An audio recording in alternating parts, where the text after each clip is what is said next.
Hello കൂട്ടുകാരെ, ഇന്ന് ഞാനേ ഒരു താറാവ് മപ്പാസ് ഉണ്ടാക്കാൻ പോവാം. അതൊരു 1.5 കിലോയോളം വരും. അപ്പോൾ അതിനായിട്ടുള്ള ഉള്ളിയൊക്കെ ഞാൻ എടുത്തിരിക്കുന്നു. ഇതൊരു 1/2 കിലോ ഉള്ളിയോളം വരും. ഉള്ളി മാത്രമേ എടുക്കുന്നുള്ളൂ ഞാൻ, കൊച്ചുള്ളി.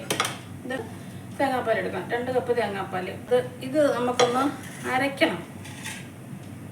ഈ ഇഞ്ചിയും പച്ചമുളകും പിന്നെ 1 സ്പൂൺ കുരുമുളക് പൊടിയും കൂടി കുരുമുളക് ഫുള്ളായിട്ട് കട്ട് ചെയ്ത് വെച്ചിട്ടുണ്ട്.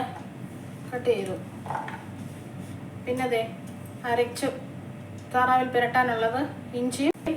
അപ്പോൾ കൂട്ടുകാരെ, ഞാനേ താറാവ് വെട്ടി ശരിയാക്കി എടുത്തു. ഇത്രയേ ഉള്ളൂ. 1 കിലോയോളം കാണും കഷ്ടിച്ച്. ഇനി ആദ്യം ഇച്ചിരി ഉപ്പിട്ട് കഴുകണം. ഉപ്പ് തിരുമ്മി വെക്കുക. അപ്പോൾ ആദ്യം നല്ല എങ്ങനെ വന്നാലും ഒരു 5-10 പ്രാവശ്യം കഴുകണം. വിനാഗിരി ഒഴിച്ച് കഴുകണം. ഇപ്പോൾ ഞാൻ ഈ കുക്കറിനകത്താണ് ഇത് വേവിക്കാൻ പോകുന്നത്. മഞ്ഞളും കൂടി അരച്ച് പേസ്റ്റാക്കി എടുത്ത് ഇത് പുരട്ടി നമുക്കൊന്ന് വേവിക്കണം. ഒരു പച്ചമുളകിൻ്റെ എരിവൊക്കെ ഒന്ന് പിടിച്ച് ഇഞ്ചി ഒന്ന് പിടിച്ച് ഇത്തിരി വെള്ളം വേണ്ട, അതിന് നെയ്യൊക്കെ ഇറങ്ങും. ഓക്കെ, അതിൻ്റെ ആ സ്കിന്നൊന്നും ഞാൻ കളഞ്ഞിട്ടില്ല. അത് കുറച്ചൊക്കെ കളഞ്ഞു. അതിൻ്റെ ഒത്തിരി അധികം വേണ്ടല്ലോ. അപ്പം ഇനി നമുക്കത് വേവിച്ചെടുക്കാം. അപ്പം നമ്മുടെ താറാവൊക്കെ വെന്തോന്ന് നമുക്കൊന്ന് നോക്കാവേ. അപ്പം 3 വിസിലിന് വെന്തില്ലായിരുന്നു. എന്താ 1 വിസിലും കൂടി അടിച്ച് വെക്കുമ്പോഴേക്കും താറാവ് മപ്പാസ് വെക്കുമ്പോൾ വെളിച്ചെണ്ണയ്ക്കകത്ത് വെക്കുന്നത് നല്ലത്.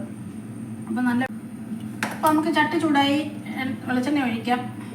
എവിടെയാണ്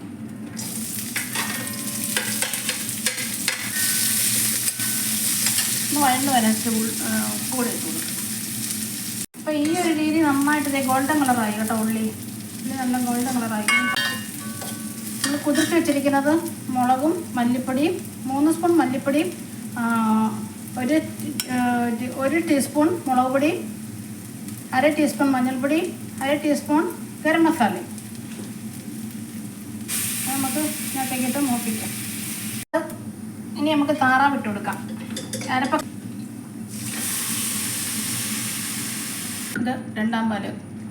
ഇത് ഇച്ചിരി ഒന്ന് ഇതായി കഴിയുമ്പോൾ നമുക്ക് അരപ്പൊക്കെ ഒന്ന് പിടിച്ച് കഴിയുമ്പോഴേക്കും നമുക്ക് 2-ാം പാൽ ഒഴിച്ചു കൊടുക്കാം. ഇന്നത്തെ അരപ്പെല്ലാം ഇരിക്കുന്നു.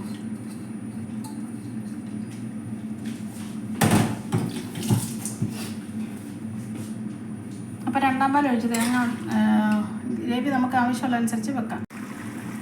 അപ്പോൾ കണ്ടോ, താറാവ് നല്ല തിളച്ച് മറിഞ്ഞ് ഫിനിഷിംഗ് പോയിന്റിലേക്ക് എത്തിക്കൊണ്ടേയിരിക്കുന്നു.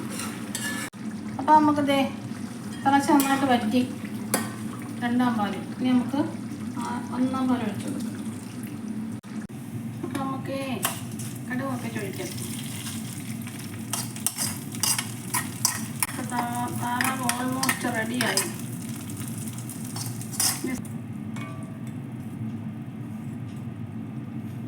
സ്മെല്ലൊക്കെ വരുന്നുണ്ടോ? എല്ലാവരും എന്നെ സപ്പോർട്ട് ചെയ്യണം, ലൈക്ക് ചെയ്യണം, ഷെയർ ചെയ്യണം, സബ്സ്ക്രൈബ് ചെയ്യണം.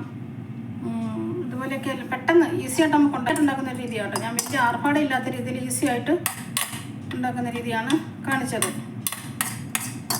അപ്പോൾ എല്ലാവരും ട്രൈ ചെയ്ത് നോക്കുക കേട്ടോ. അപ്പം നമുക്ക് താറാവ് മപ്പാസും കപ്പപ്പുഴുക്കും ഞാൻ തരാം. എന്നെ സപ്പോർട്ട് ചെയ്യുക, ഷെയർ ചെയ്യുക, ലൈക്ക് ചെയ്യുക, സബ്സ്ക്രൈബ് ചെയ്യുക. എല്ലാവരും സബ്സ്ക്രൈബ് ചെയ്യണം കേട്ടോ. Okay, by.